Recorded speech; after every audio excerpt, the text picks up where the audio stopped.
नमस्कार,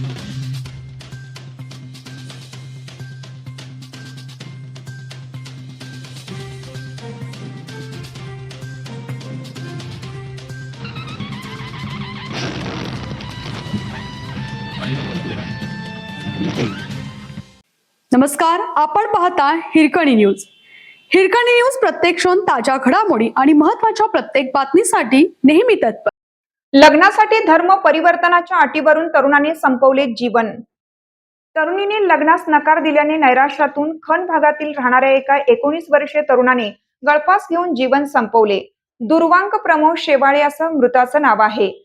संबंधित तरुणीने लग्नासाठी स्वतःचा धर्म स्वीकारण्याची अट घातली होती. यावरून झालेल्या वादातून आणि नैराश्यातून दुर्वांकने हे पाऊल उचलल्याने सूत्रांनी सांगितले.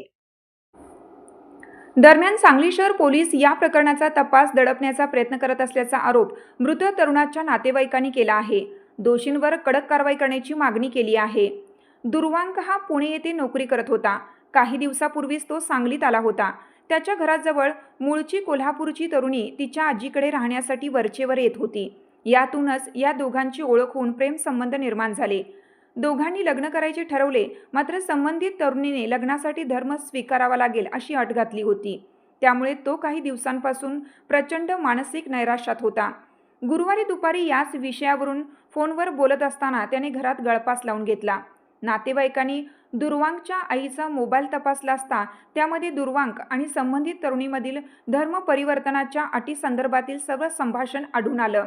नातेवाईकांनी ते पोलिसांना दाखवूनही पोलिसांनी कोणतीही ठोस कारवाई किंवा तपास सुरू केलेला नाही, असा आरोप नातेवाईकांनी केला आहे.